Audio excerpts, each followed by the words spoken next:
This is the House of Parliament where men and women have sat for decades, making decisions that would affect all our lives. Do they really work in the interests of the people or themselves? They sit at the round tables, trying to decipher which way to turn. Is it left or is it right? Have the people benefited from those decisions? Our people have suffered for far too long. Change should not be a figment of the imagination, but reality. Every boy, every girl, every man, every woman are equally important. The market vendor joyfully sells her produce. The fish vendor skillfully uses his cutlass to cut the fish. Keep on working. Let your smile be your motivation. Build a community of brotherly and sisterly love. Don't give up on your dreams. Surround yourself with positive thinkers. Think big and keep on moving. Keep pushing the envelope. Yes, push that envelope until you have succeeded. You may have made many mistakes, but that is no reason to stop. Don't you dare give up. Get ready for that overflow. Get ready for that breakthrough. The overflow is coming. Showers of blessings. Stay cool. Stay calm. Stay collective. Ride the rough waves of life.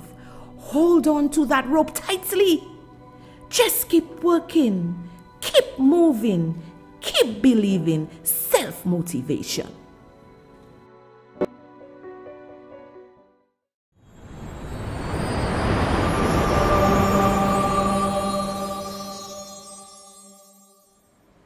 Good evening, everyone, and welcome to Lies and Deceit. I am your host, Soraya Alexander, affectionately known as Soso. How are you doing today? You know, sometimes not sometimes, but most times when I am on the live, I have so many gadgets because I have to ensure that I give all my YouTubers some love. Hello, YouTubers. Love y'all. Hi, Twin Pitons. Love you. I know it's going to pack up in a while. Everybody's coming. I just want to tell y'all I love y'all. And thanks for always watching. Hi, Cynthia. Hi. Sean. Hey, Sean. I've missed you. Where have you been, girl? Hi. And Akim did say hi to Sean. Hi, Cynthia. Hi, my YouTubers. They love YouTube. And my wonderful fans on Facebook. Love y'all. Y'all always following so. Y'all always want to hear what I have to say. Thanks for all the love. I love y'all. And not forgetting my folks, my fans in TV land, GVD TV. I love y'all, all of y'all. You know, I have one of, well, she's known me from a little girl. Hi, Jean Walters, love you. Jean says, so I see you on TV, you know, I see you on TV, girl, you back, you know. She knew me from a little girl, lovely human being. Jean Walters, lovely. Oh, we need more women like that. Lovely. She's like my second mother. Lovely woman. Love her. Hi, Jean, to you and your family and your husband, and to everybody. Love you, girl. And to all my senior citizens, oh, y'all always find Soso wherever she is.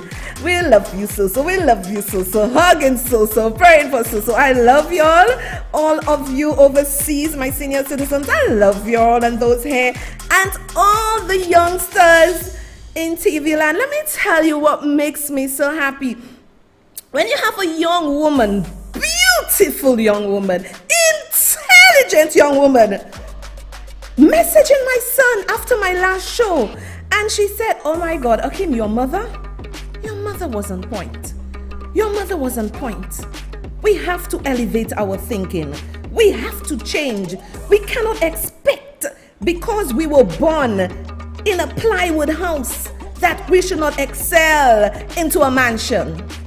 The young people are listening to Soso because you know what? My heartbeat is with them. Hey, maybe that's why I'm so young, looking good, looking you, because I listen to the young people. We cannot impose our ways as older, men and women on the young people. Listen to them. They are brilliant. And remember, as I've always said to you, this show would not be possible if it was not for my son. He said, Mommy, you're doing this? Nah. I am an IT guru. Let me upgrade this thing for you. So I gave him the card. I tell him, just get all the things you need. Bam, bam, bam. I'm seeing things buying here, things buying there. I'm like, okay. And then this is why you see in this production. And this is why you have to go. Excuse me. This is why you have to go and buy the coffees and support So taking measly licks for y'all. But I'm a child of God, and me not afraid of them. So show your support. You are seeing me on television, YouTube, and Facebook. And we are here because of all those who support. We do not have any sponsors. Your sponsorship of the show keeps it going. And I know many of you have been faithful supporters. And if you're a new supporter, it is very easy to buy coffee. And let me say hello to Vitus Peter, Managing Director of GVD TV, and all his staff. Thank you for partnering with us, and this is so beautiful that people can hear the word, because as I said, I call the shots as I see it. Mamelesu UWP or SLP, I call the shots as I see it. Now you all need to, oh thank you, Alma, beautiful as ever, because I take care of me. Now let me tell you a secret. I have some people to surprise tonight. They didn't know that. Somebody did something. I have some people to surprise. But let me show you. You need to support the show. You need to support the show. And somebody has already supported for the evening. The person didn't want me to know who they were. And the person said, liars make you hate good people and like the hypocrites. It's true. The St. Lucia Labour Party supporters have done everything, even their ministers, everything in their power for people to hate me. But people just keep on loving this girl. Even their SLP supporters love Susu. So my people, someone already bought coffee. You don't sit there and say you love So. Yeah, she on GVD TV 115. We don't get money on trees. She's on Facebook, right? And she is on YouTube. So here's the coffee video, so you can have an idea. It's very simple. Simple. So we're gonna play the video for you.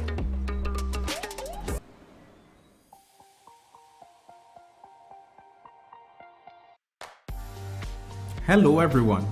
Today we'll be learning how to show your support for Soraya Alexander through memberships and coffees. Okay, so first up guys, you need to keep this link in mind, buymeacoffee.com/Soraya Alexander. So let's go on and head on to the site. So of course you are greeted with Miss Alexander Buy Me a Coffee page. You'll scroll down to the bottom where you'll see support or membership. So of course the support option is to purchase your coffee. So we don't want to purchase 1, 3 or 5. We want to purchase a custom amount. So we'll put it right here and select 10. So of course for you guys who like to be anonymous, the name and say something nice option is optional to you. So if you would like to do that, you can, or do as you please. But in this case, I'm going to be entering a name. And I'm going to be saying something nice. I'm going to say, love your show. Keep it coming. All right. And also, we know some of you have messages that you don't intend for everyone to see. So you can simply select the option, make this message private. So we're going to go ahead and press the support button. On the support page, you are greeted with the email and card number. So of course you go ahead, we're going to put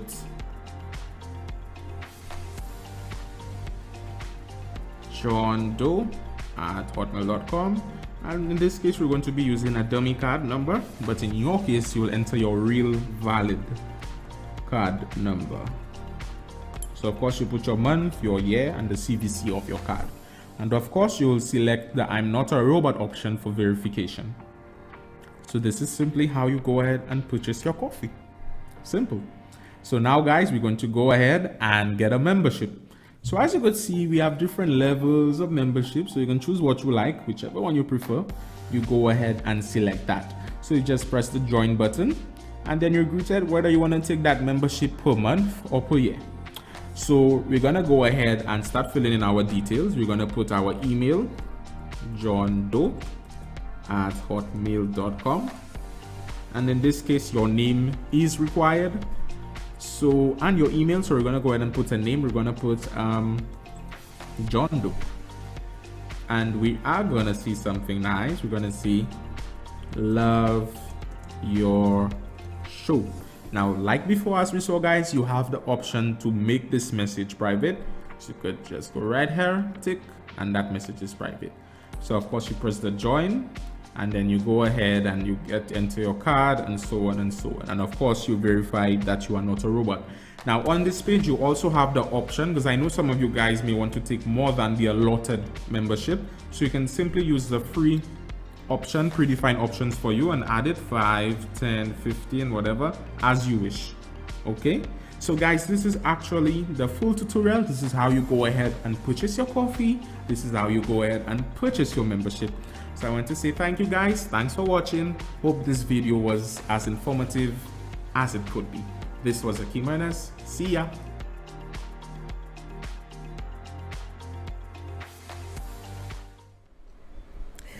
And there you have it, how to purchase the coffees. And today I had a very long day, a very busy day. I got up very early. I had to serve my country today. So I had to get up early before the judge fined me $1,000. So I had to serve my country today. So a lot of people would message me and text me, and I couldn't talk. I was in a meeting. I could not do that. And a lot of people are saying that they want to see Akeem. You will see Akeem very soon. Someone bought many coffees, and the person said, I would like to see my son Akeem. You will. Okay, I'll put him on set one day. And he's powerful, maybe even more powerful than his mother. You'll get a surprise. Thanks, Arnold, for the coffee. Thanks, the person said, stay strong, my sister, one love. I will do, darling. Now today, I like to surprise you. And I really like this guy. I really don't know, but before I start, let me say hi to Hermine and Marcus. Thanks for watching. Love y'all guys. And let me tell you something. This guy just grew on me. I have not met him personally, but I think what caused me to draw to him is his calmness. And one thing he always says that I'm not here to insult people on Facebook, and they do attack him. They do tell him things, maybe I need to be a little more like him, but the lioness in me, I go after them. And I just like his spirit, just a nice person. Some people you like them, I don't know why you like them. So his little twin brother sent me something, and the twin brother maybe didn't even know that I was going to do that, but his twin brother said, today is his anniversary. So let us say happy anniversary to this wonderful gentleman I've never met, but his spirit and my spirit go together very well. Happy anniversary to Mr. and Mrs. Ephraim.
happy anniversary to Mr. and Mrs. Ephraim, and I hope that you guys are going to have many, many, many, many years together. Marriage is indeed a beautiful thing. You must have understanding, and a lot of people are not patient enough to understand their partner.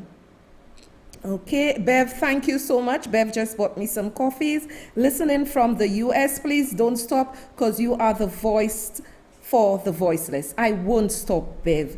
And now, people, tonight, we have a guest, you know, Mr. Fede, and we are going to speak about the gorget. But before we speak about the gorget,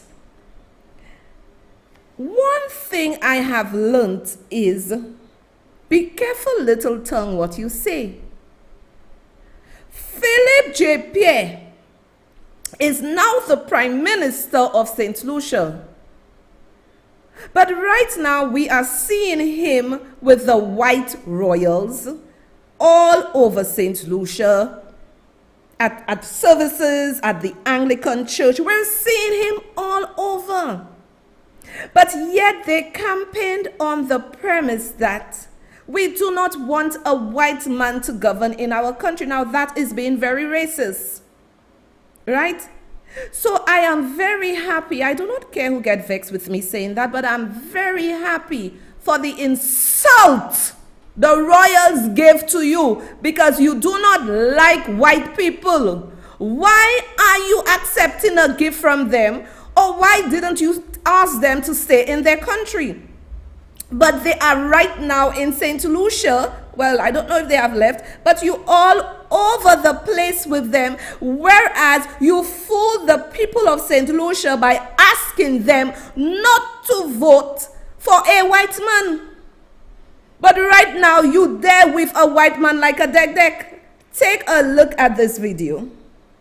Stephanie Henry, good to see you. Good to see you. Great to see you here with the team. Okay, quickly, I want to go around the horn. Devo, starting with you. What's the worst possible gift you could give anyone for any reason? What's a bad gift? A re-gift. A re-gift's bad. A re-gift is bad. Any re-gift usually is bad. And I've done that many Not any times. Something wrong with that, Steph? Maybe like socks or like underwear, weird. Okay, Mel? Cleaning supplies. Yeah. Oh. Frankie? I would go with cleaning supplies as well. I don't like cleaning Yeah, supplies. You always need them. I remember the expensive worst gift I times. ever got, which was like from my. I'm not even gonna say it. Oh. No, I once got one. no, I might make somebody upset. It was just really bad. Like, memorable. okay. You know what I mean? I want to make people happy, not upset. Yeah. I'm texting Frank when this segment's over. Cheers.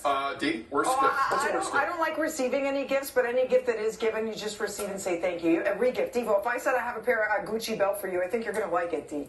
Fair. I've re-gifted a lot. That's what I'm saying, because I know someone could use what I've gotten and I can't use it. So, yeah. All right. Well, the reason I ask is because Prince Edward and Sophie of the royal family are on a Caribbean tour, and they found themselves in St. Lucia. They're celebrating the Queen's Platinum Jubilee, 70 years on the throne. Beautiful island. So there's a bunch of pictures circulating online of the gift. The gift that Prince Edward and Sophie gave the Prime Minister of St. Lucia is a picture of themselves. This is the gift. What? All right.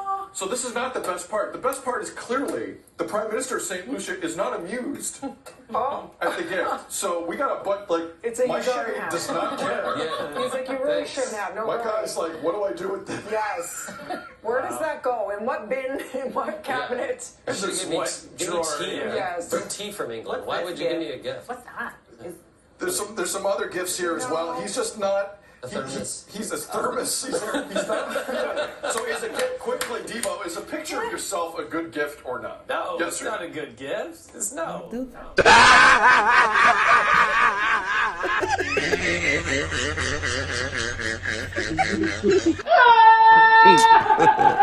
God have mercy upon us.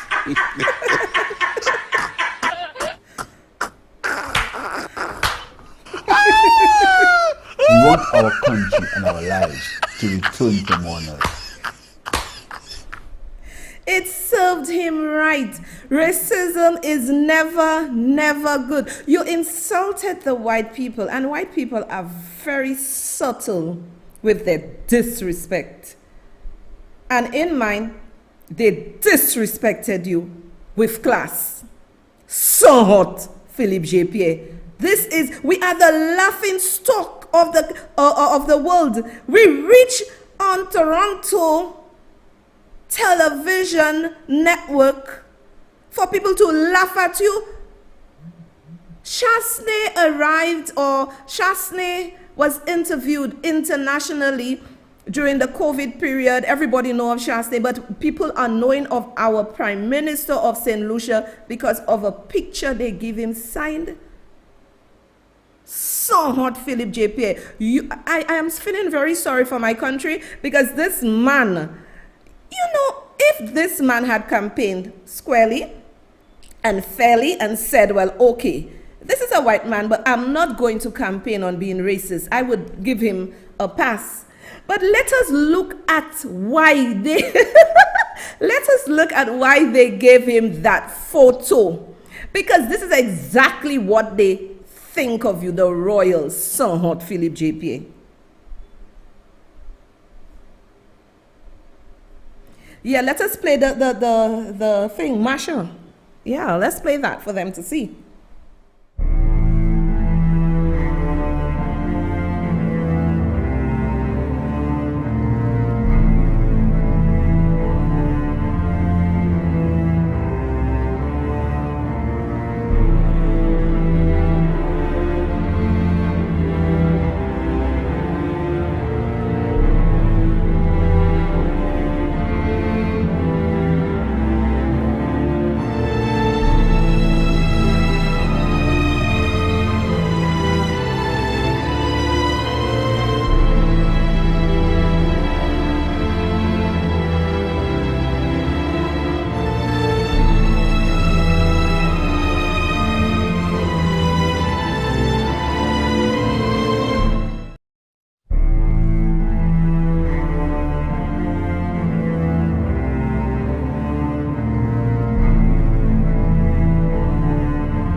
This is your peep song, Prime Minister.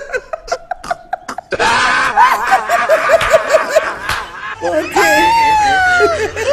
This is your song, Prime Minister. Not fixing up Marsha. Alright, so they're right to give you that peep song. I never know where it came from. I don't know where it came from. We want our country and our lives to return to normal. My people, we're having fun. Now, before I bring on my guests, you remember that this government were always saying that guy say a volet, Chasney is a volet, the tax letter, no,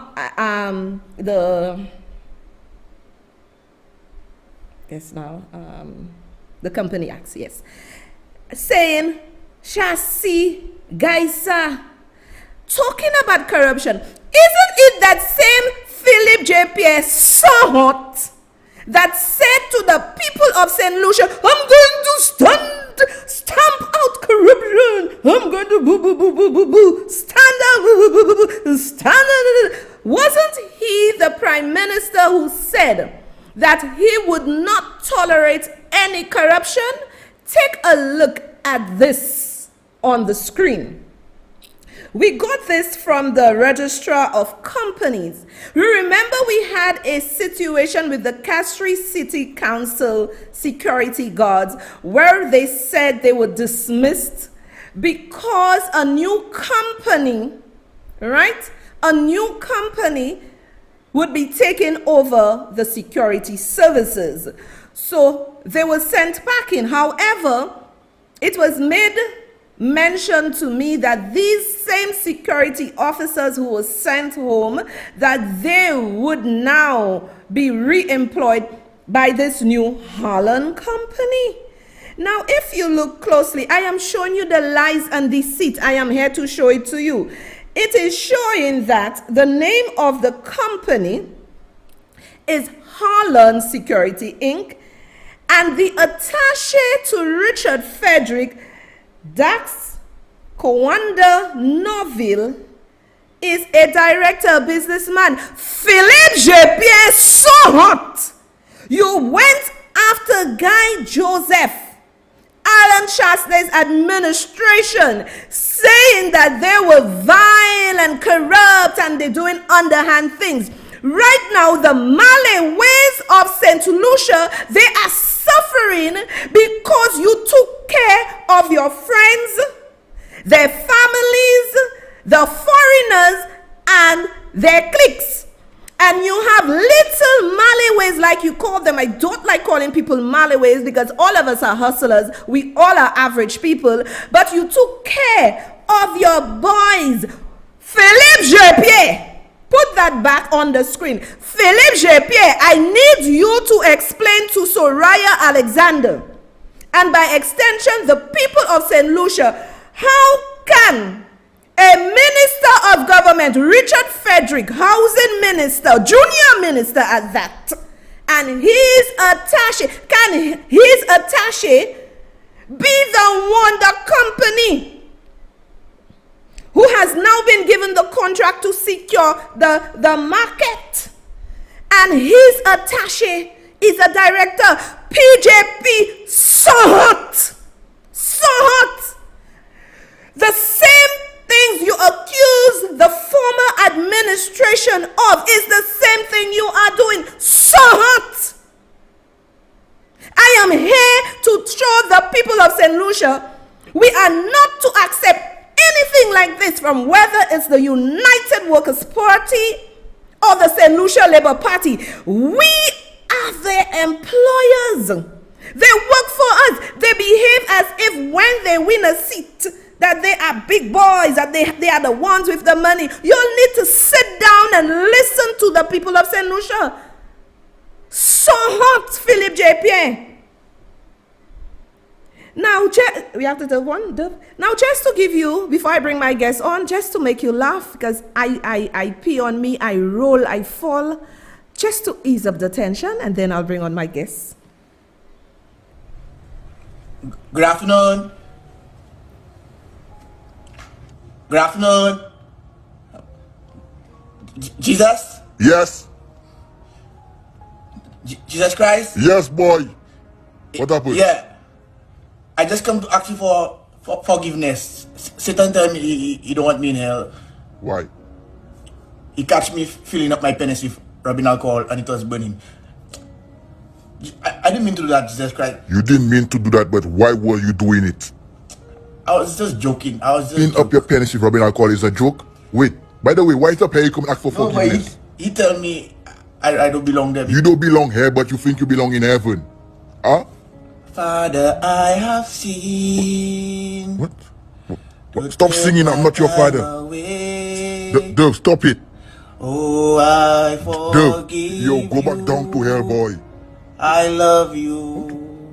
Dove, stop it. When Jesus say yes, nobody can say no. No, Jesus said no. No, go back down. Jesus loved the little. Dove, no. I swear Dove have demons. I swear Dove have demons.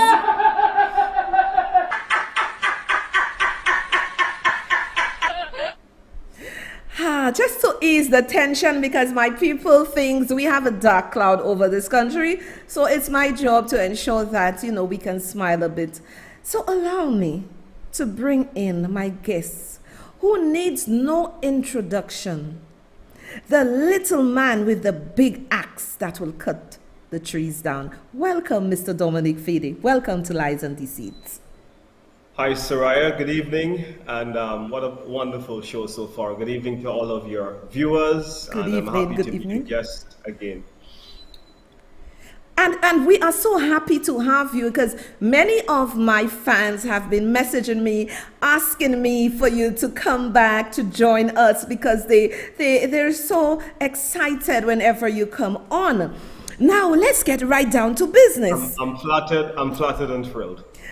Excellent, excellent. Now, I listened to the press conference that the United Workers' Party had. I think it was Monday, and it was just such a thrill. You were on fire, and I know Shas. Shas has the Honorable Alan Chasney.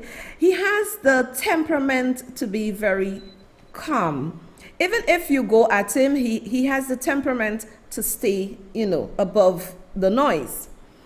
But I was so happy when I saw him came out swinging at that press conference. Because as you and I rightfully know, that the people of St. Lucia, they were lied to. Because any smart thinking person right now would say, because the economic review, the technocrats within the government of St. Lucia cannot lie, whether it's UWP or SLP. You have to give a professional review, and that is that. Now, when I saw the review and I realized that we grew in 2021 by 12.21%, it only meant that Alan Chasney ignored the noises while they were saying all the evil things about him and kept on working. I remember the logo of his government, the United Workers' Party government, was, "Let's keep working." And he kept working. And Mr. Chasney, from me, my sons, and from my Lies and Deceit family, we want to say thank you. Thank you for not listening to the noises, and you kept our country moving. Even though you lost, that is fine, but you were not distracted, and you kept our economy above board. So Dominic, explain to us, because I know the tourism industry had taken a hit. Tell my audience, what did your government do in order for the country to grow by 12.21? And when I listened to Philip J. Pierre yesterday, he was very embarrassed. Let me tell you how he said about the 12.21. It gotta be good, 12.21. He didn't really want to say it fluently. He was embarrassed. So explain to the people of St. Lucia what your government did in order for us to reach that level. Soraya, before I do that, I must tell you that I feel extremely vindicated tonight. Yes. And I felt vindicated when I saw the Prime Minister's budget.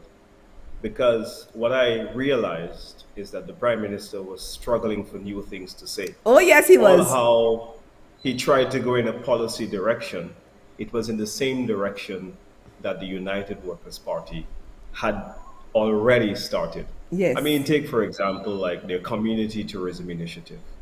That is village tourism. Mm-hmm. Their change of the name of the command center to manage the COVID-19 to the national, that is the command center. All they've done really is change the name.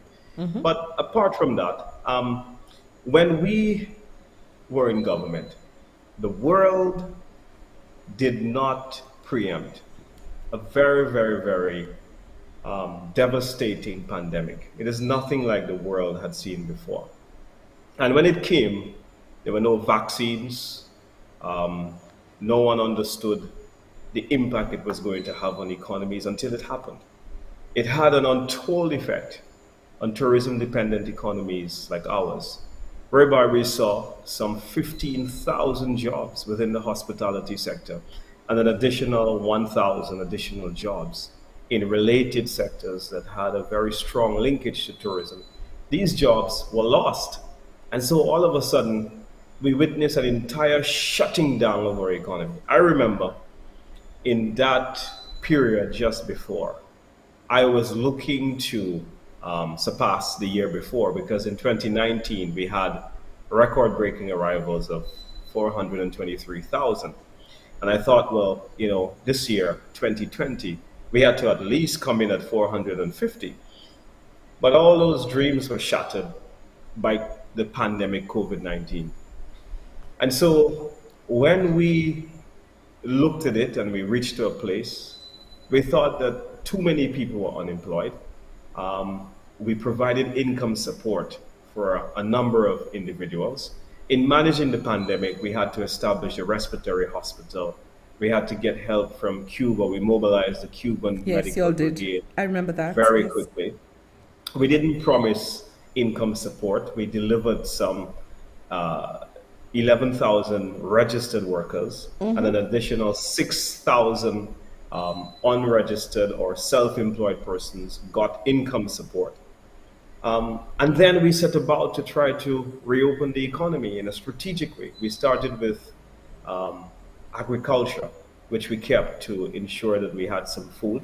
We started with some of our retail sector, but understanding that we live in a tourism-dependent economy, what was fundamental was to ensure that we bring back the tourism sector. And so we started in a very phased approach in trying to balance the whole question of lives and livelihoods. And we went to the airlines, we set up protocols, and we were one of the first Caribbean countries to open up our borders. And I remember that as we were trying to get thousands of St. Lucians who had lost their jobs back into gainful employment, guess who was the chief proponent of saying close the borders? Today's Minister of Tourism. That's right. Who is now going around the world receiving trophies as though he's a champion for the industry. And, I smile whenever I see it because I say life is very funny. Here is a guy who had the worst things to say about tourists and tourism that brought about foreign exchange, that brought about jobs, many business opportunities for St. Lucians. When you think of the car rental sector, they had it very, very tough. The entertainment sector, the taxi sector, the vendors who are crying today, all of them depend heavily on the cruise ships and on guests coming through our airport. So we were brave and we were bold, and we had a vision for this country. And we continued, and we never stopped in our opening because, and I must really today, Soraya, take a moment to really thank the staff of the Ministry of Health because they really pushed and they made it happen. Yeah. And you see the CMO that you have, that's a wonderful woman who has St. Lucia at heart. And in every step of the way, they worked with us. We worked along with the private sector and the SLHDA. And whenever we felt we needed to pull back or we needed to just stop for a moment, there were many things that the private sector wanted us to do, but we just couldn't do it in the best interest of the same people we were trying to get jobs. But it was a very tightrope to walk in terms of trying to provide safety for them as well from this rather deadly pandemic. And then we said we will open up construction. You notice in this budget, the construction industry grew by 20%. Yes, by 20%. I would have to go back and research to see how far back that has ever happened. But I will say to you that perhaps not in about 25 years that has ever happened in this country, if not for the first time in the history of our economic management. Now, what I'm saying, Soraya, is that we contemplated the fate of a number of the people who are unemployed. And those include tourism workers who were displaced because of the shutting down of the industry. And we thought that construction, while it will not be able to pick up all of the slack from tourism, but at least what it will do is to try to cushion the blow so that the waiter or the bellman can get a job on the roads, or can get a job on the airport, can get a job as we were trying to build and improve our school infrastructure, can get a job as we seek to, repair our respiratory hospital. So we had all of these projects happening. And when I look at the capital budget, I realized that we were projecting that the capital budget would be somewhere about 278 million. But when I look at what actually happened, the actual is not very far from the projection. It is exactly $2 million short. So what you did find was a very quick pace of implementation.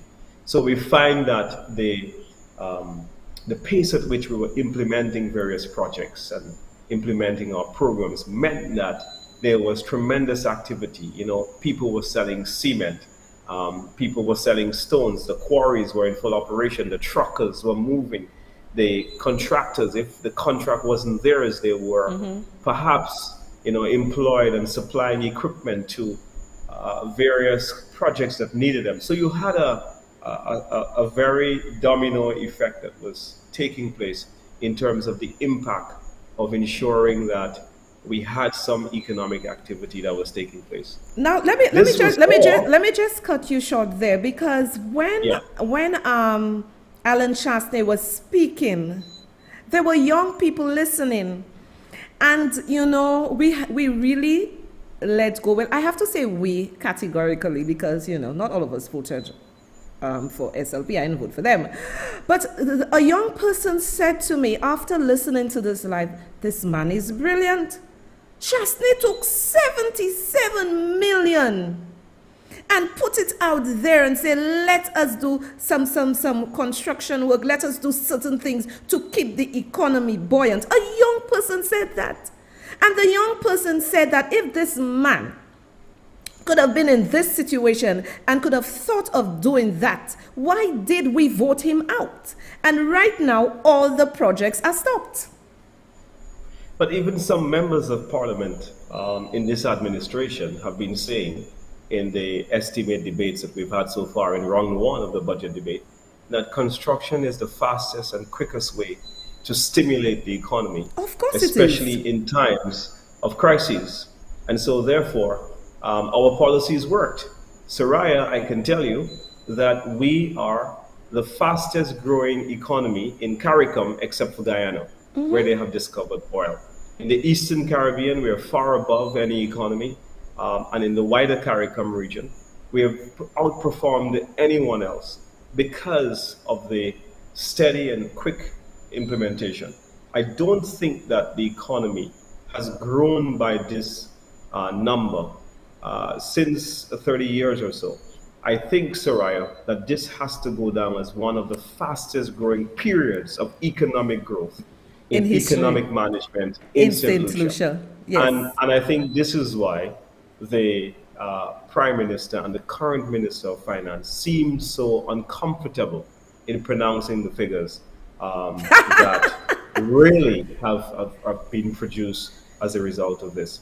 But I mean, I'm very sorry for him because there wasn't really much. I'm not inspired. I couldn't walk away with any strategy or policy to say that, okay, you know what, at least the country is going in the right direction. Because when I started looking at the budget, you know, the human thing to do sometimes is to, you know, feel bad and bitter about losing a defeat. And I thought that, you know, we had to put our political differences aside and see how best we can support the government. In fact, this was a tone set by our leader, Alan Chastney. He said that at our first meeting, when we caucus as parliamentarians, that we will support the government on good policies when the support is needed. But we will also hold them accountable when we don't believe that their policies are in the best interest of the people of St. Lucia. And that is what we've been seeking to do. But in looking at this budget, Soraya, I cannot find one single policy that is new, that I wasn't part of the previous cabinet, and I know very well that inspires me. Nothing is new. I look at the youth economy, and if I'm a young person, I would be extremely confused because the details are quite sketchy. Yes, very sketchy. The Prime Minister is still having trouble defining what the youth economy is. Yes, but they put a figure there, $10 million for the youth economy. And if I can tell you, Soraya, 5 million out of the 10 is going for admin costs. I know, for salaries and everything else. For salaries and everything else. That is the friends equipment, of this traveling, that kind of stuff. And I look at this and I say to myself, wow. So the young people of St. Lucia are really being betrayed in this policy, because the big song and dance that they made about the youth economy, I thought that they would be putting in a lot more. But it wasn't just economic growth, Soraya, that was a positive out of this budget. We see the revenue coming back very strongly. Yes. While we were going ahead with lightning speed to develop the airport, the now Prime Minister, then leader of the opposition, said that it was dangerous for us to depend on tourism arrivals. And we did so, and we went to Parliament before the pandemic. We went during the pandemic, because we always knew one thing about tourism, and that is it is resilient. Very resilient. Yes, tourism will go through crisis situations, but it always bounces back really strong. And so by it coming back, we see that revenues have come back with it. We still have a long way to go, because we are about 45% of where we were in 2019. So while the growth figures are very astounding, and we're happy that this has happened, but we still have a significant way to go. But what is good is that this government is in a better position than we were. So they are. When, for example, you have 140 million in new taxes, and you say to the people of St. Lucia that you have no other choice but to allow the price of gas to go up, this is madness. Then I believe that you betray the people of St. Lucia. Because coming to say that you subsidize gas, that's nothing new. No. What is important and what is different about this is that this government has failed to subsidize gas to the extent where it does not affect the people of St. Lucia. Now, our bus drivers, I really sympathize with them, because an additional $2 in the last 6 weeks. Yeah, that's crazy. It's going to carry up their cost of operation significantly. By all means. And that would mean they too will need some level of subsidy. Now, I heard the Minister of Transport says that he's awaiting the Caribbean Development Bank to do a study. I am pleading with the Minister on your forum, Soraya, to make this happen really quickly, because as they go through this whole process of paralysis versus prognosis, people are struggling, and the bus drivers cannot continue to carry on with this untenable cost of running transportation. And so therefore, there is an urgency of now for us to get this situation sorted out so that we can save our people from increased bus fare. Soraya, take someone in retail. Think about it. And I know that you talk to a lot of young women, because you and I go way back. But think of a young woman coming from a rural area in the outer district, and she's working at a retail shop for $500 or $600 a month. That's where the salaries are at. These salaries have not improved in recent times, but yet that individual would have an increased bus fare cost. How can that individual afford the bus fare? How can she afford to even get to work? This is the severity of the problem that we confront at this present time. Now, let me ask you a question, not cutting you short, but let me ask you a question, because inflation has gone up. Everything, the prices of everything around us has gone up. Yes. Given the fact that Philip J. Pierre's administration is not bulging in easing the squeeze for the people of St. Lucia, do you think that Honorable Alan Shastney would have done something in terms of reducing the taxes or starting to think about a minimum wage? Do you think that was in his plans to do? I'll tell you what, Soraya. Alan Shastney would just not have spoken about it. He would have done it. The difference between Alan Shastney and Philip J. Pierre. Philip J. Pierre promised on the platform that he was going to give the vendors $1,500. The $500 the United Workers' Party government was giving was not enough. And he said so. He went on Andre Paul's show. He said he don't know where that came from. Then the following day, the tape showed up to show that Philip J. Pierre was a foreigner to the truth, and really misled hundreds of people. Look at what Alan Shasney had done in more difficult times, is that he ensured, he found a way that we would have given people who had lost their jobs monies from the NIC. 11,000 St. Lucians benefited. Some 6,000 unregistered self-employed persons benefited from it. The minimum wage conversation was one that came up in our discussion. We started a series of studies and consultation to see what was the best formula. What we had in mind, Soraya, we recognized that a number of people in St. Lucia are living way below the cost of living. And even if they work, their salaries just wouldn't cut it. And it would mean, unfortunately, that 80% of our employees who are working can't afford a mortgage. The bank will say no to them because they just don't earn enough. That means that housing is in a precarious situation. Can't afford to send their kids to university because they just don't earn enough to be able to put money aside to have a student fund. A lot of people just can't afford to buy brand new cars because their salaries just can't afford it. So in order for us to build that solid middle class, the United Workers' Party administration recognized that we had to do something about what people actually made.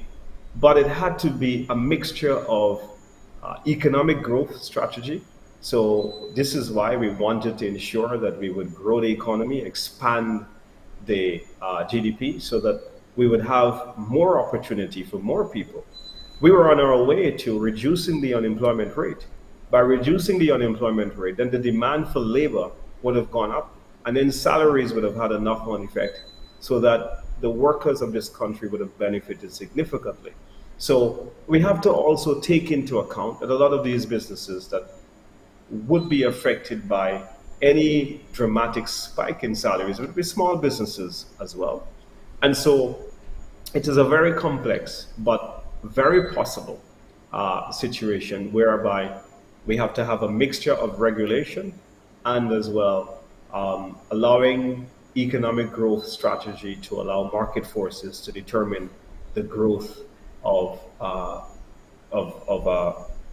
creating jobs, but as well the growth in terms of the amount of pay that people have. So therefore, you saying all this left me and many other St. Lucians to believe that we have a government that is not really thinking critically, because we heard the housing minister saying that he's going to build condos, a 5-story condo, 53 rooms, 1 bedroom, 2 bedroom, 3 bedroom, and the average gas attendant can purchase a house of $100,000. So it shows me that this housing minister is not research and this government is not research, because listen to what you're saying. You're saying to us that many people in St. Lucia are living below the poverty line. And extremely below. Exactly. And what people fail to realize is a capitalist system. And when you speak to minimum wage, the politicians would always be for it. But it's the businesses, they are the ones that would not be for it. So what Alan Shasney did during the pandemic was to cushion the blow for many people. Now, I'm going to put an excerpt on my screen. And this is from the 2022-2023 budget address. And Philip J. Pierre is saying, in formulating this budget, we have placed great emphasis on addressing the immediate and pressing needs of most St. Lucians, which I believe is a lie. Then he went, throughout this statement, I have outlined some policy measures to bring immediate relief to individuals, households, and companies. Personally, I'm not feeling any relief, because when I go to the supermarket, I want to cry. So you have done nothing for the average mother like me. Do not call us Malawians. We are not Malawians. We are average citizens trying to survive in this harsh economic times. For further clarity, I emphasize I will highlight these measures. He said subsidizing cooking gas, which we all know this doesn't make sense, his explanation. Then he said no personal income taxes for people earning less than $2,083 monthly. So, Soraya, if we can break these down one by one, and I will show you where this is flawed. Okay. And this really, I mean, the Prime Minister had nothing to put in his budget. I know this from this page very well, because if we went to the cooking gas issue from as long back as John Compton, okay, every Prime Minister had cooking gas under a price control measure. Yes, they and we did. always made a lot. So there's nothing new about this.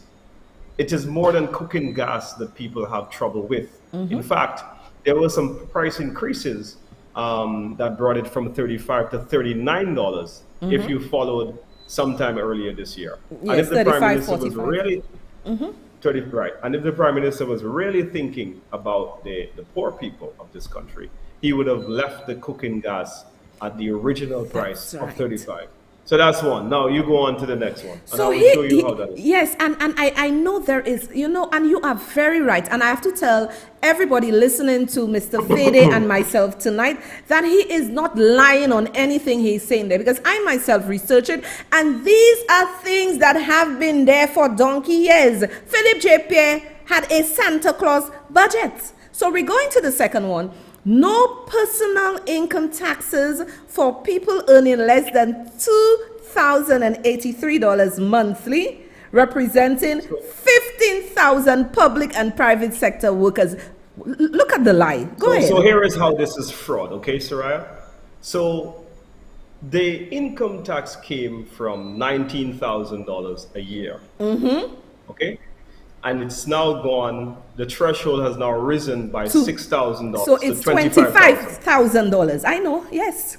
Okay, so it means, therefore, that over a period of 12 months, there is just an additional $6,000 of your money that will not be taxed. Are you following me so far? I'm with you. If I divide that monthly, that $6,000 divided by 12 is $500 $500 a month. Now let's go further. On the first portion of your tax, the first bracket is from zero. It's actually 10% from the amount, the first bit that attracts a tax. So it means that we're talking about 10% of $500, which gives you exactly $50 a month as the saving. So what he has done is that he has caused 15,000 people to save $50 a month, and he's making a big celebration about this. This is absolutely ridiculous. But this is taking the people of St. Lucia for a ride, and this is what we call half-truths. Yeah, but apart from it being a lie, I'm telling you that many people are listening to my show. And I had somebody message me who is an accountant and said to me, I'm just switching my profiles. Let me see if I can get it to tell you exactly what they said to me. I don't want to misspoken anything. Okay, let me see. The gentleman is an accountant, and he sent it to me right after my live on Monday. No, yesterday. He said, but grades 1 to 4 does not pay any taxes also. Grade 1 to 4 don't pay any taxes. And he went on to say, and grade 5, if they pay anything, it's not even anything to shout about. It's very small. Now, based on what they've done with the gas, the $50 you're saving a month can barely buy a tank of gas. And not only gas, when you enter into the supermarket, all you want to do is cry. Why didn't this man present? Because when you really looked at it, the United Workers' Party set a nice table before them. What this man had to do was to reduce the VAT for the people of St. Lucia, remove it from 12 point something, right? You could put it to 5% for 3 months, giving us some space, some room to have some disposable income And that same income would generate and go into our economy. But he is actually strangling the people of St. Lucia. Now, you remember the So line. here is also what he said, right? In that same thing, he listed 15 measures. But I love this one, and I've actually marked out a few. Okay. This is on page 64, if anyone is online, with the Prime Minister's budget speech. Page 64, and this is the speech. So this is the copy that we've all received as parliamentarians. So I want the people of St. Lucia to know I'm reading from a very authentic document. So prioritizing the payment of tax refunds to taxpayers. Now, Philip J. Pierre promised the people of St. Lucia that within 100 days, all of the tax refunds below $5,000, that what he would do is that he will give you that money within 100 days. Yes. He has come back to say that he can't, and he has now given tax refunds on tax refunds that are below $500. But yet he put this in the budget speech. I mean, what is this? Yeah, this is lies and deceit. This is deception. This is your first budget speech. The nation is looking to come and listen from a policy statement so that they can have confidence in you as the Prime Minister, so that they can feel confident about their business, about their mortgages, about their jobs, about their taxes. And you come with these very small, I would say, as they say in ancillary canneries, Soraya, kakada policies. Yes, So this is real ridiculous. small stuff. Here is another one. Increase the pay to public servants. The pay to public servants was already negotiated by the United Workers' Party administration. We negotiated with the unions and we came to an agreement for a 3-year period, and that was settled. So how could Philip J. Pierre, who hasn't had a salary negotiation yet, take credit for increasing the pay to public servants? Then here is this one. He says, subsidize the price of rice and sugar to consumers. Hold on, Dominic. Imagine a prime minister, somewhat, Philip J. Pierre, is coming to the people of St. Lucia to tell them you subsidizing rice, flour, sugar? Yes. This is madness. This is madness. It's page 65, that one is on. I couldn't believe it because this, again, is nothing new. These items have been price controlled in time immemorial and, successive administrations. So when I tell you, I really do feel sorry for the new Minister of Finance because he has nothing really to report on. And wherever there's something to report, I think that he's reluctant to report on very successful United Workers' Party policies that have worked, that have now made us the fastest growing economy in CARICOM, except for Guyana, the fastest growing economy in the OECS, and the economy that has simply outperformed everyone. We've returned revenue to where it was. We've stabilized the massive job losses that were taking place in this country. And we've been able to bring this country back into some level of respectability.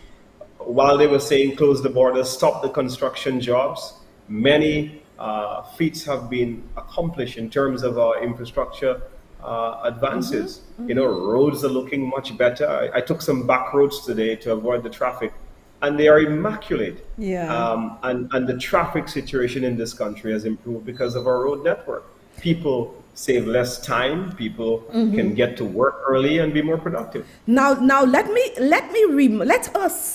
let the people of St. Lucia remind Philip J. Pierre of what he said. I'm going to play a video.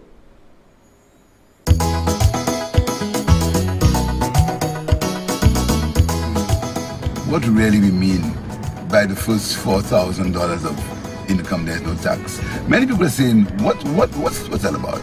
It's very simple. If you get in $4,000 a month or less than that, you pay no tax.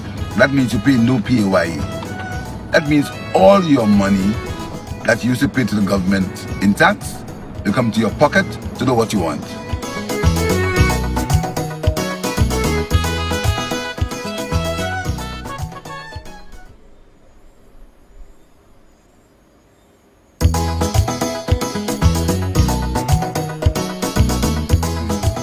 what really we mean by the first $4,000 of income there's no tax. Many people are saying, what's that about? It's very simple. If you get in $4,000 a month or less than that, you pay no tax. That means you pay no PAYE. That means all your money that you used to pay to the government in tax will come to your pocket to do what you want.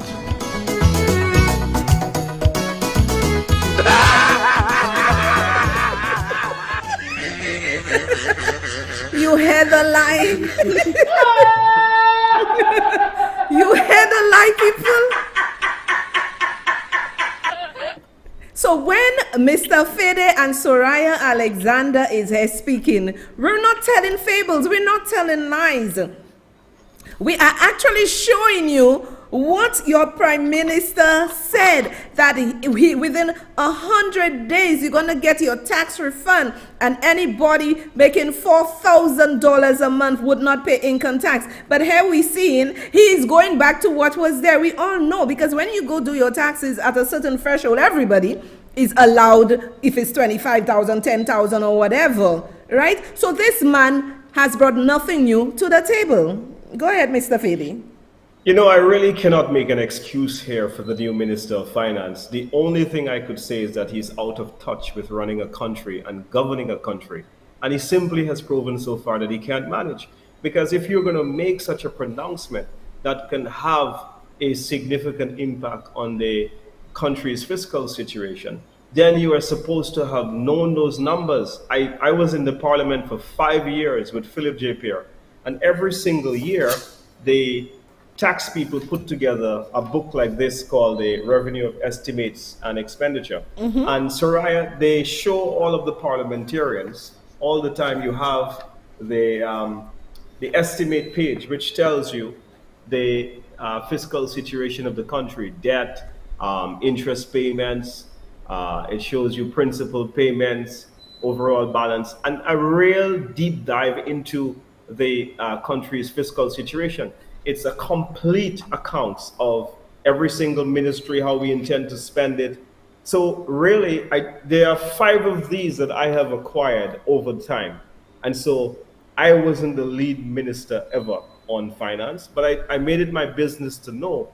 And I remember in Parliament, when the Prime Minister, the then opposition leader, Philip J. Pierre, made that statement, I know it was impossible for him to do. Because I tell you why, Soraya, because the revenues had come down significantly. And we were saying to the country that we had lost 20% of the revenue. We had lost some $600 million, where we had to go and borrow money to fill the gap. But despite all of this, Soraya, in these very trying circumstances, we were able to pay salaries, we were able to meet every international debt, and we were able to provide income support to the people of St. Lucia that needed it. That tells me that whoever came up with those strategies presided over masterful economic management of the affairs of this country. Yes, now, I'm very sorry, but I have no excuse for the Prime Minister. You promised the people the money, go out, find the money, and deliver the money. Now, the other thing that he promised is the tax returns. And the tax returns, he said, within 100 days. And if you had that ad, I would let you play it. But it's exactly in that same car, from that same angle. Whoever was shooting for him that day took the video at that same time. And he said, within 100 days. I remember that clearly. Yes, I remember he said it clearly. How many days have passed? 300? How many days have we passed since the last election? A lot, and yet, he is now coming to the people to say that, okay, I cannot do under 5,000 now, but what we will do now is those of you that have tax returns bill. What can $500 do, Soraya? Exactly. If the government is owing you $7,000 in taxes, and you're looking to take that money to block a hole, maybe you're late in the mortgage payment, or maybe you have some outstanding bills. By the way, a lot of people now have backlog of electricity bills, because during COVID, while Lucilette was being very gracious and kind and extending moratoriums, the report that I'm getting from people in various constituencies is that Lucilec is actually disconnecting a little more aggressively, and they're less kind to individuals as they were during the pandemic, and understandably so, because they have their cash flow to sort out. But these are the types of accumulation of expenses that families would need tax returns for. And if this government had any conscience, they would have, Soraya, found that money to give the people of St. Lucia, especially when you would have promised it to them. It is really, and you see, this is why politics gets a bad name, is exactly for situations like what we have just seen, where someone, a prime minister in waiting, goes out, makes a promise, and then comes and in his first budget statement, the most important speech that he can give in an annual calendar is the budget speech, to my estimation. And so now, what you have done is you have made this budget speech a joke. It has become a budget speech where broken promises are all over the place. And you can just turn the pages and you see them. Now, let me tell you that, like, there, you know, when I'm reading the excerpts from his budget, it is laughable because there is nothing exciting, like you said. Because when you tell me he is saying he's going to waive, it's on the screen, people, if you want to follow with me, waiving interest and penalty charges on personal and company income taxes. This is something that has always been done. And I remember he was saying in a speech that he's going to give the corporate companies, the companies on their corporate taxes, he's going to give them time to pay. This has been going on for eons. This is nothing new. The budget is just nothing new. So putting that there, the ordinary man will say, oh, that's good. There's nothing new, people. This has been going on forever. In fact, we did that during COVID because we realized in such a very difficult economic circumstance and during a time when we had revenue shortfalls, we realized that as our revenues were falling, that the private sector was also losing revenue. And many of those businesses were small businesses. And so even property tax was waived. And all of those initiatives were waived.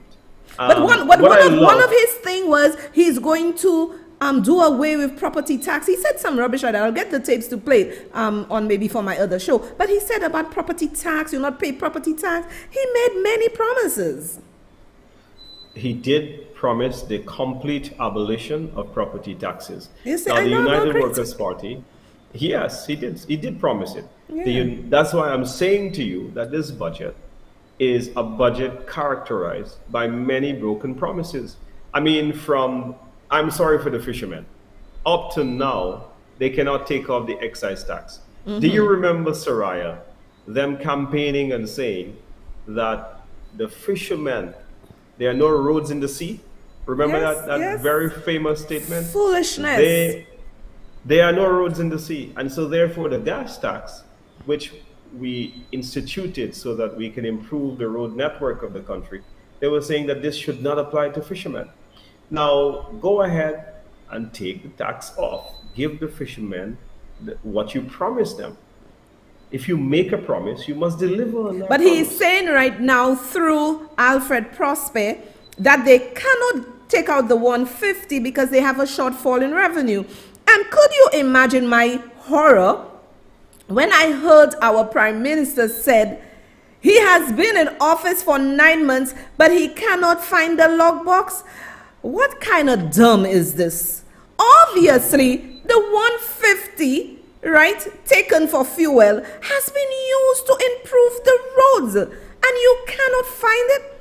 It must be in your budget. It must be in the actuals of 2021, 2022. So to say that to the people of St. Lucia, it's crazy. You know, I think one of the reasons why we are in the state that we are is the fact that this government has focused, Soraya, so much on politics And I think that you remember when they came and the previous law suggested that you had to bring the budget by a certain time. And they were scampering for time. Yes, they were. Clearly, because they were too distracted by the politics. I mean, they wasted 3 months worrying that Alan Shastney was overseas. Then they wasted another 2 months now that he was back. And then they wasted so much more time rather than planning and sitting and strategizing to see how we can take the country forward and how we can really help to manage this country in extremely difficult times still, because we still have the COVID pandemic and now the Ukraine war and all of its implications. It really isn't any time for politics as usual. This has to be a time where men and women must find a resolve and find the best version of themselves and think of the country and the people first and really get down and do some serious work to be able to drive avoid the a collapse of our country. Because if I was in his place and I know I campaigned with such lies and deceit, I would have come to the people of St. Lucia and said, hey, listen, guys, I said to you, Alan Shastney government was doing X, Y, and Z, but actually their policies are actually good and we are going to flow with it. But they are so selfish in their ways. They prefer sink our country instead of going with the policies that the previous administration left. Absolutely. And there are so many good policies. One of my favorites is under the CIP program. And it's, again, I refer to the estimates. Not the estimates, but the Prime Minister's budget speech. It said that after this government has restructured the CIP program, that it has revenue in the CIP has increased from 70 million to about 104 million. Soraya, believe you me when I tell you, the only thing that they have done since they have come in is to come to the parliament and extend the bond initiative which the Alan Shastney administration instituted. It was a program that we put together because of COVID, and we wanted to raise revenue, and they did exceptionally well. And so they have had $100 million that they have picked up from CIP, but yet they are telling people that things are bad. Which one should we believe? No, I am going to believe him. I'm going to believe him because he is saying, can you believe the audacity of this Prime Minister to be asking or to be saying at a press conference, where is the logbox? I haven't seen it for 150. This is just asinine. The sound effect is quite special there. Quite something. Your son is an amazing producer. Thank you. This is just but this Soraya, is crazy. the point is this, is that if the economy has grown by 12%, I want you to stop for a moment and ask yourself one simple question. Could you imagine how much further progress we could have made within the last financial year if they didn't stop these projects, if they didn't disrupt the flow? Just think of how far further we could have been. Just think of how much momentum we could have garnered. And just think of where the revenue could have been. But they have wasted 9 months just playing politics, of simply politicizing all of the issues, firing and ending contracts and ending projects where people really need roads. And the airport project, they had a review team. The review team came back to say absolutely nothing. St. Jude's Hospital, this is the greatest travesty actually on St. Jude's. Yes. The old building which they constructed was built somewhere in wartime, because the original St. Jude's Hospital was a military barrack. And so we must ensure, because this was part of a military base. But Now- not cutting you short, I understood that the St. Jude Hospital was initially built in the wrong place. It was initially built in Trinidad, and then they had to come across to St. Lucia. I don't know if you know the history about it. Right, so all kinds of misdemeanors happen. But what I'll say to you, Soraya, is that times have changed over the decades. And there are now new international standards and requirements in the construction, design, and modeling of a hospital. And so therefore, if you are going to provide quality health care to the people of St. Lucia, you cannot go to a building where the ceilings are low, where the corridors are not wide enough in the emergency ward, and all of the other issues that the old St. Jude's plagued healthcare management with. Now, I don't want to denounce or demonize the old St. Jude's, because it has served a significant, served our country well, and put the people, especially in the South, put them in great stead, and it was a well-managed hospital. However, things Times have happened, changed. the fire came, Exactly. times have changed, and the country needs to move on. Move on. Now, the old building, I have some figures that I brought for you. The old building, they have spent 140 million trying to get it ready. And it requires another $100 million to put it, an to old get building. this finished. This is Now, crazy. when you finish this and you do your best job, you will not be able to have a state-of-the-art hospital that meets international 21st century standard.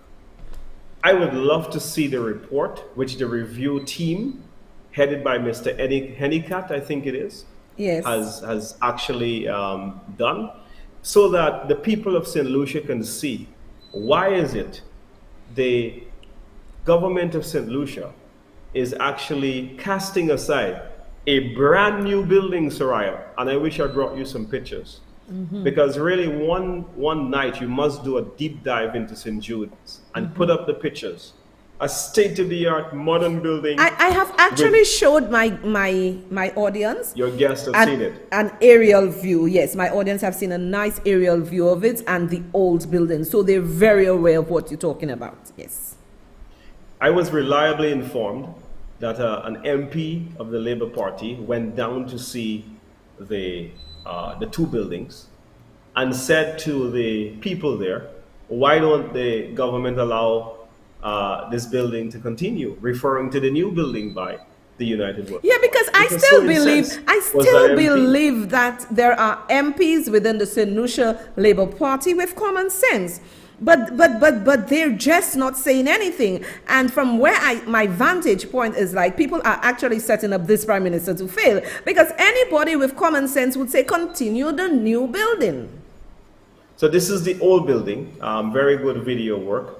But in that building, Soraya, a lot of it's constrained by a lot of thing. And this is the new building, the flat section there. Yeah. You see the helipad on top of the roof. Yes, I see And it. Yes. you know, it's just so much more spacious, and this is a very good shot that can show the contrast between the two hospitals. And I cannot believe for the life of me, just to say, well, because this building, the better one, was started by the United Workers' Party, that we will abandon the United Workers' Party building in favor of going back to what was old. To me, that doesn't make sense. And this is really, really sad. We're going to waste $140 million building something that will be archaic and outdated, that is already archaic and outdated.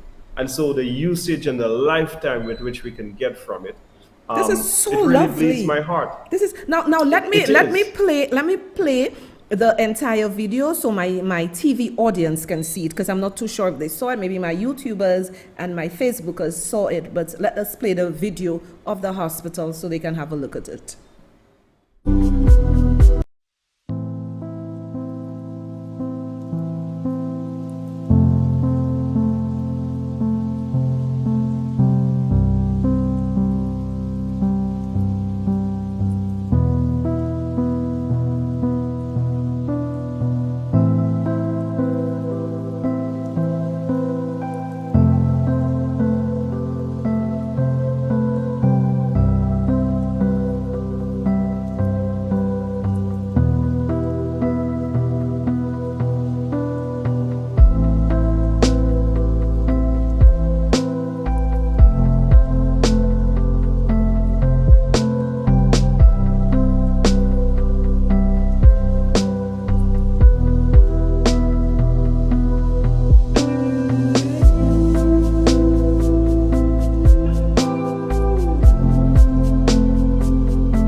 Now, my people of St. Lucia, look at a state-of-the-art hospital, and I will show you why Philip J. Pierre is not a visionary.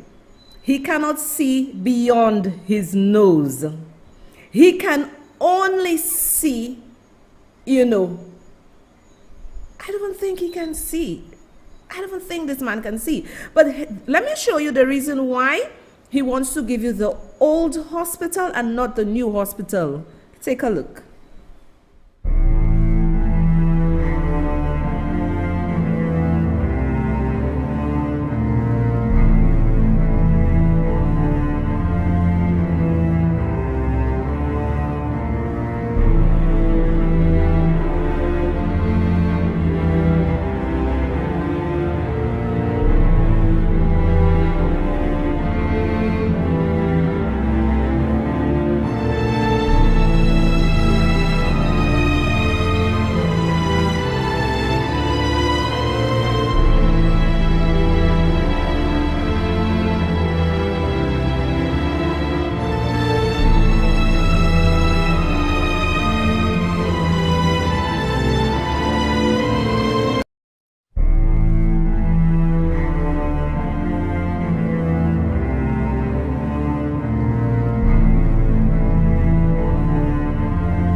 What really we mean by the first $4,000 of income, there's no tax? Many people are saying, what's that about?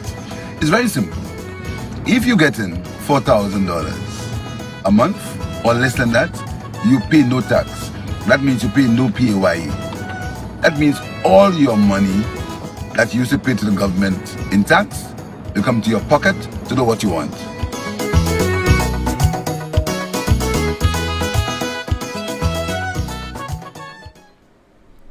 So my people, let me tell you all what happened. I saw some of you, okay, we just lost connection with Dominic. I think what he said, his computer restarted on him. So I believe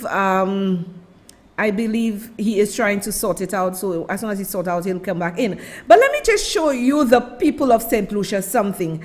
Haven't you realized, and I watched it, I saw many of you on the live, Facebook live, saying a lot of the SLB hacks are under the live, saying all sorts of foolishness. But some of these SLB hacks refuse to listen to the truth. Let me tell you, when we start showing the aerial view of the old hospital and the new hospital, many of them decide to run because I can see it. I can see the numbers. Many of them run away because the truth is hurting them that they have elected a man who cannot lead our country. They have elected a man with no shame. They have elected a man who criticized someone because of his color, the color of his skin, excuse me, which he had no part in. We are not privy to say in which family we are born into. He was born into a Caucasian family. So many of the hacks, I realize that you're coming under the light to torment those who want to hear with your foolishness. But when I start showing the truth, they run. I saw the numbers go down on Facebook. They ran because the truth hurt. Don't tell me that you love a party. Don't tell me that you love a party more than your country. I can never love the United Workers' Party or the St. Lucia Labour Party more than my own country. It's not gonna happen.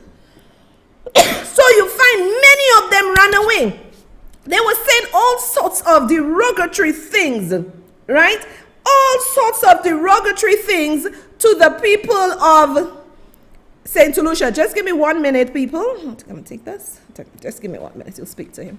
They were saying all derogatory things to the people under the life. You cannot tell me that we have a prime minister, we had a prime minister that was giving us a state-of-the-art hospital.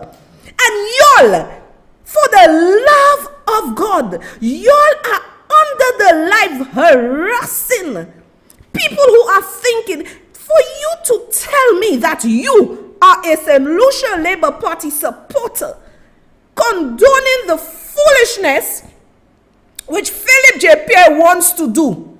He wants to put the people of St. Lucia in a foul coup. Is that what you want? To be in a foul coup? And then we have a prime minister who speaks of a youth economy. There is nothing in this budget for the people of St. Lucia, the average citizen. They have taken care. Why haven't Philip J. Pierre said none of the ministers have taken a salary cut? But they want you and me to bear the burden. Bear the burden of the increase in petroleum prices, the supermarket, our electricity bill. They want us to endure all the pains, but their salaries are still the same. Their salaries are still the same. Not one of them have taken a cut. And you are there telling me you're supporting nonsense. Our economy grew. Our economy grew by 12.21%. If the labor hacks have any shame, you would say bravo to the United Workers' Party administration. I am not saying they were perfect, but you could say bravo to them. Under the leadership of Alan Chasney, they grew the economy. Philip J. Pierre, we would have been further. What is the point of putting $2 burden on the bus drivers and those who drive their vehicles? What was the reasoning behind this? Labour does not care. A St. Lucia Labour Party government does not care and will never care. Because if they cared for the people of St. Lucia, you would not increase the prices. If you cared for the people of St. Lucia, like you said, Philip J. Pierre, you would not have increased the fuel, the gas, the 20-pound cylinder gas tanks, right? From $35 to $40. It tells me you doesn't understand the cry of the average man. And when they're talking about Malawi, it's a trick. It's a trick. And everybody, we are not Malaways. We are average citizens catching our royals under a government that doesn't care. And listen, I want to know, people of St. Lucia, I want you to tell me, if it is only the civil servants of St. Lucia, the public servants of St. Lucia, I really want to know if the public servants of St. Lucia, are they only the citizens of St. Lucia, that you are giving them $10,000 in allowances if they import a vehicle? What's about me? What's about me? I am not a Malawi, and I don't like the Malawi. The average citizen who may want to bring a vehicle down. The premier or prime minister of the BVI brought it down to 5% for 3 months. So anybody importing a car or whatever you want to import, you pay 5%. What have Philip J. Pierre done for the ordinary man? Nothing. So when they talk about Malawi, we are average citizens. We are not Malaways. We are average citizens. You have done nothing for us. You boasting about you give civil servants an increase. What about us? What about us? We catching our royals in the supermarket. We catching our royals everywhere. And you want to act like a big bad wolf. That you have done nothing for the poor man.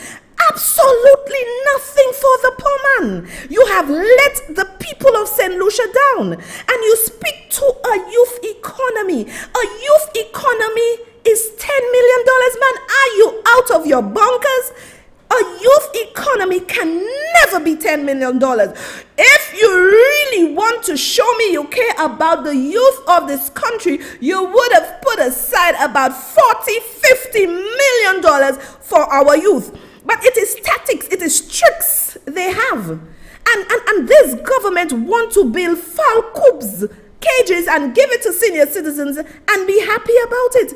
How much money does a gas attendant earn? They are fooling you. St. Lucians is not about Soraya. It is about our country. It is about our survival. When you have a minister of government, Richard Frederick is saying that the average gas attendant can buy a condo for $100 million. If the labor hacks who were under the live harassing the other people who were listening, if y'all can believe that, it tells me your brain needs recharging. The battery on low, the battery on 0%, at least bring it to a little 5%. After they have considered St. Lucia to be low IQ, do not show it for the world to see.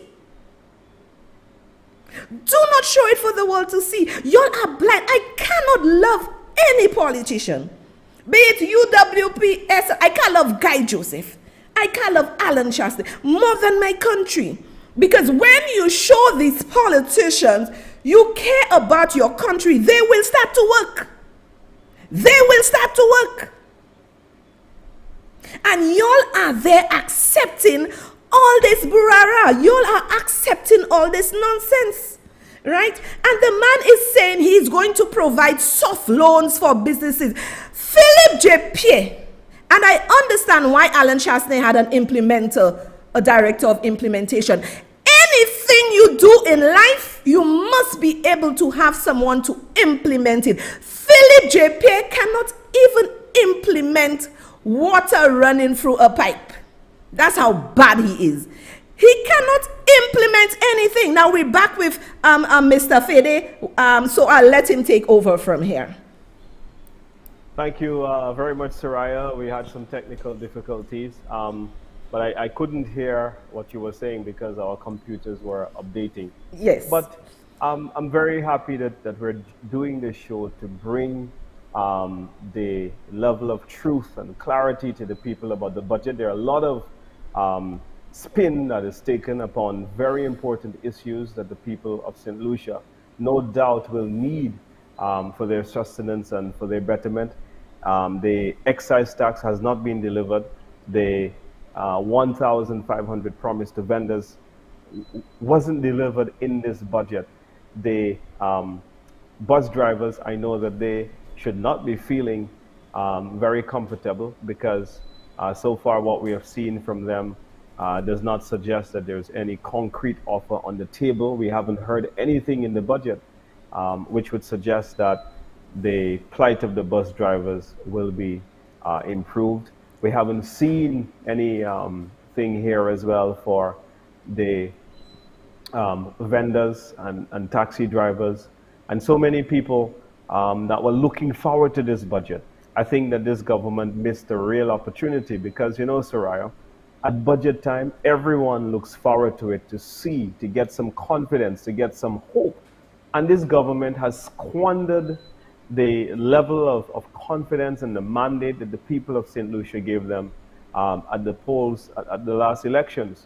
And what people are finding out very quickly, everywhere I go in this country, not only are they losing confidence, but they are finding out that they were duped, that they were lied to, yes, that they were misled on a number of the issues.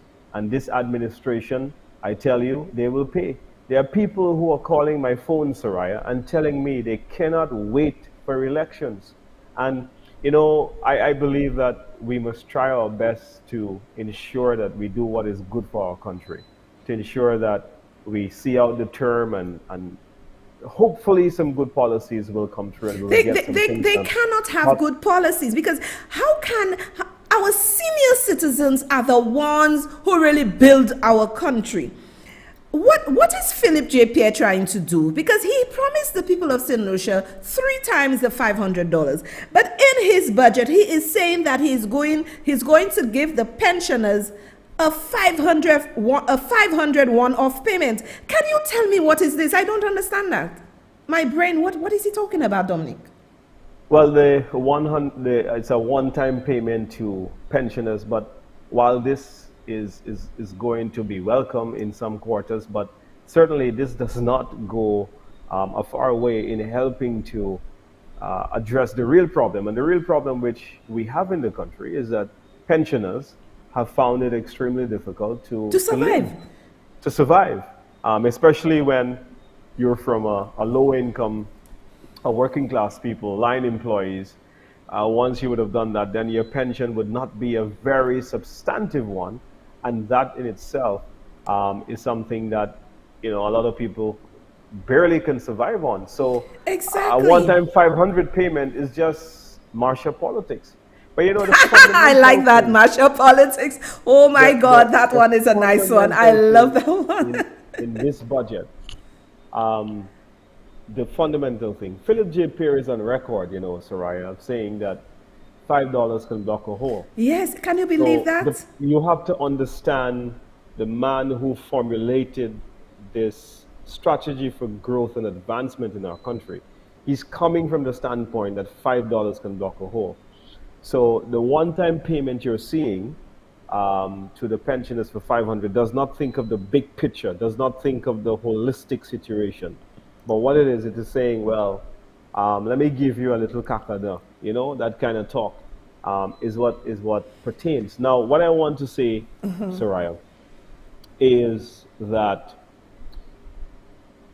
I have skimmed through these pages and we have given Philip J. Pierre a lot of stick in the parliament about how he has been the parliamentary rep. He likes to boast of the Castries East constituency for this is 5-star general.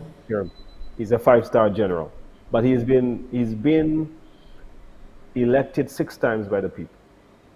Now, you were showing a video at the beginning of the tape, and I looked at the poor state of his own constituency. I mean, he's been deputy prime minister. He's been minister of infrastructure. He's been minister of tourism. And he hasn't done much for this constituency. And I looked here in this budget, and today, as we were caucusing, we were discussing, and we said to ourselves, but we haven't heard nothing fundamental to change the plight, to change the conditions of this constituency. There are people here who are suffering. And when we talk about people who are living below means, I mean, in his constituency, you do have a lot of them. And we just cannot understand what the strategy is for the advancement and the improvement of the lives of these individuals in his own constituency.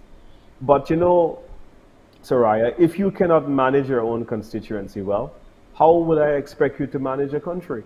And I mean, it's very sad for me to say, but I really do not have any confidence in this Minister of Finance.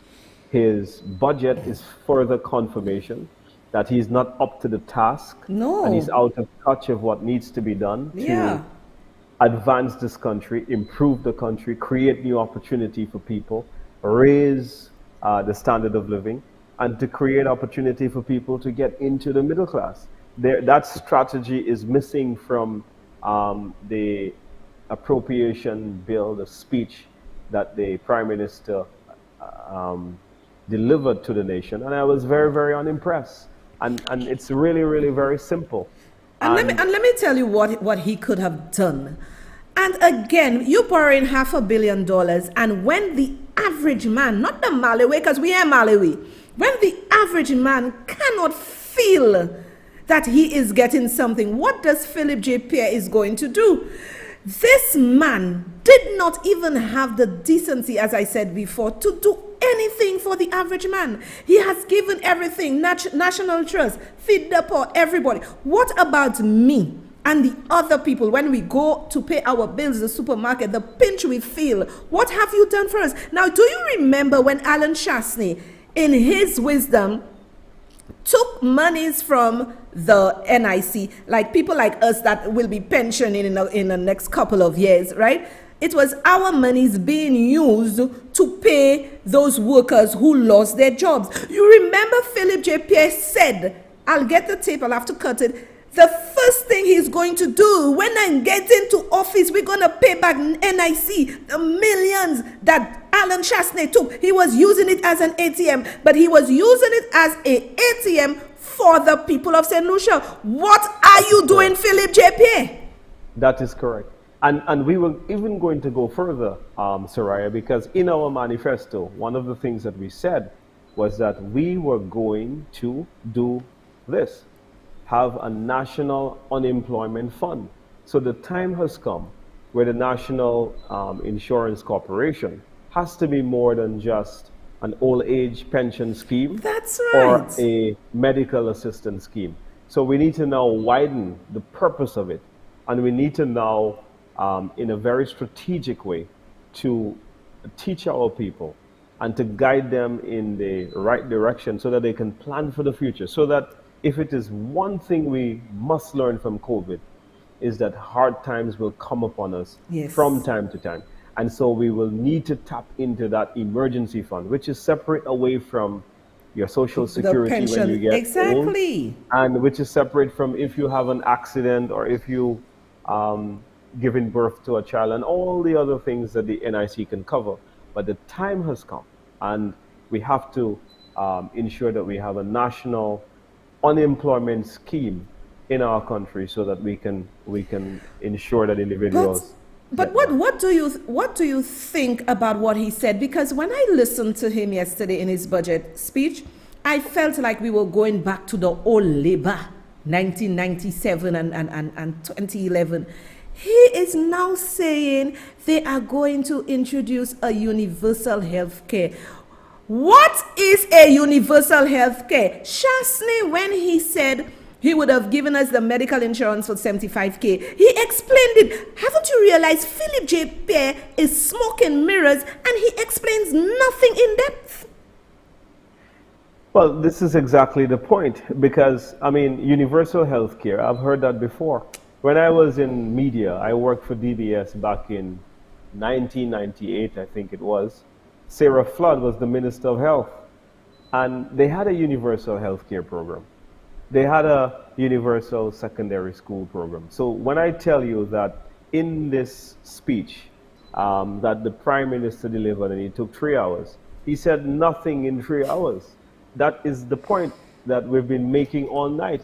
I mean, for him to mention things about gas subsidy and all of that stuff, repeating things like subsidy on sugar and flour. This man is clueless. This man is not a prime minister. This is the speech where you come and you really inspire the nation. This is your first speech. You've just won an election. You have campaigned vigorously, and you've convinced hundreds of St. Lucians, thousands, that you had a better direction and a better path for their development. And this is the speech where you come in and you set the tone for what is to come in the next 5 years. Exactly. The Prime Minister failed to do that. And really, I think that there's going to be a lot of anxiety, and he would have lost a lot more confidence from a lot of people. Let me tell you, the universal health care is going to fail. Let me tell you why it's going to fail. St. Lucia Labour Party was the one who introduced universal secondary education, that every child should get a place in a secondary school. This was the most flawed thing that this SLP government did. And let me tell you why. Because I have children. And when they were little going to school, I work with my children, right?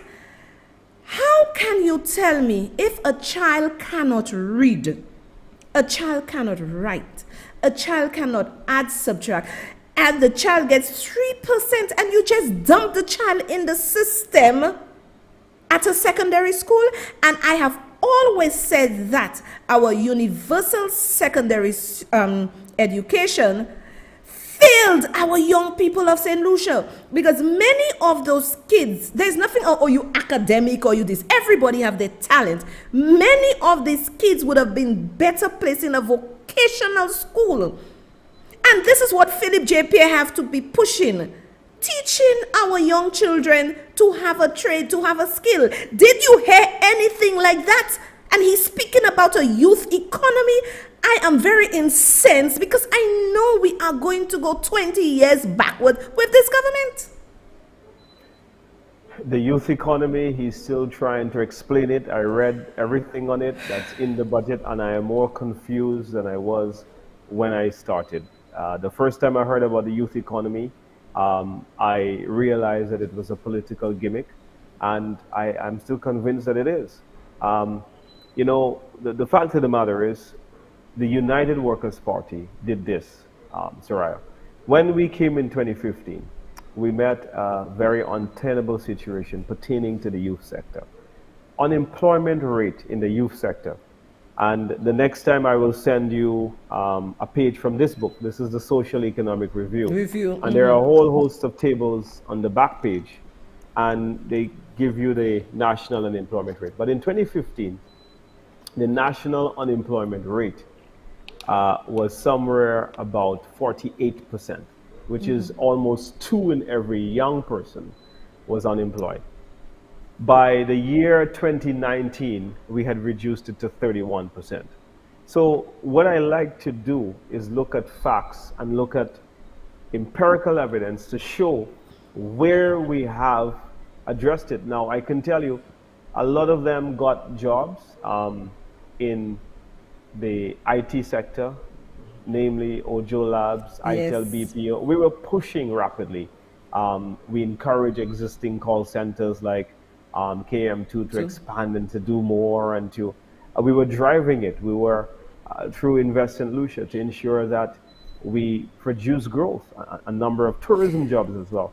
Now, this is just go ahead. There is another level that we must go for young individuals. We have put some $10 million at the Development Bank under the Ministry of Commerce, so that small businesses, whether they are young people or adults, that they can all go and borrow money. Once you are talented, once you have a good business idea, that monies have been there from the Ministry of Commerce under the Ministry of Tourism Village Tourism Program. Another 10 million. I remember signing the agreement with the Minister of Finance and the CARICOM Development Fund. I was there witnessing the signing between those two gentlemen. And I was very, very proud, because this is something I waited on to happen. And I was finally glad to see that monies were being placed for entrepreneurship. Now, what we did with those $10 million is that we put all of it at the Development Bank in the case of the Ministry of Commerce. And in the case of tourism SMEs, we did the very same thing. But this administration is going to use 5 million out of 10 that they have budgeted for the youth economy, right, to give their friends jobs. And I have a fundamental problem with that, because the civil service is not short of administrative capacity to be able to manage these funds. Send the money to the Development Bank and design the programs. 1 or 2 people, you don't need $500,000 in admin costs to drive a program. So this is wastage, this is inefficient, and again, like you have said, a lack of vision. But, Soraya, there have been many promises made, and there have been many promises that this government is under pressure to deliver on. So if they don't create the administrative jobs, then they would be in trouble with their own supporters. So what the youth economy, starting out very badly, it's been politicized. It's been politicized by this administration, and this is very, very sad. It is very sad. Now, you know, we've had a lovely discussion. Time, I don't know, when you're having a good time, time just flies back. But I will invite you back again. But just, you know, whatever you feel like saying to my audience before you leave, you know, you have the floor. Thank you very much, Soraya. I want to thank your viewers and listeners tonight for a most thought-provoking show. Thank you very much for listening. I got so many text messages from people who told me they're listening. And, you know, I know that you feel just like I feel and Soraya feel for our country deeply. And we are very concerned, just like you are. We are worried about our mortgage payments and meeting daily expenses like our bills and ensuring that we're able to send our children to school and our taxes and all of those things that you're worried about. Unfortunately, if you've looked at the budget debate, you would have seen a lack of leadership. You would have seen a lack of vision. You would have seen a lack of direction from this government. And this would make you even more confused, even more anxious. And I just want to say to you tonight that we have to ensure that we keep this government accountable and we ensure that we raise our collective voices so that we make them do the right things in the upcoming years. Now, I want to thank you, Soraya, for your great strength. You're a strong woman. You're a great advocate for St. Lucia. And I admire the levels that you've taken this show. I want to thank your son for his expertise in such wonderful production. I hope to meet him one day because I believe that young people like him are the future for our country. So I want to thank him. I want to thank your viewers. We can get through this period. We must fight the Labour Party to make sure that they do what is right by us. All of the victimization, we must speak up against it. Where we see nepotism, like in the case of the attaché of the housing minister getting a contract. I mean, whose contract is that? Is that really Dax's contract? It begs the question. Exactly. But we must really ensure that we raise our voices and we ensure that they do right by this country, they do right by the people of St. Lucia. Look at our 6-point plan. We came and we said to them, listen, please, these are some of the things that you can do. One of the things in there we said that worked very well during COVID was an electricity bill, support that we gave to thousands of households.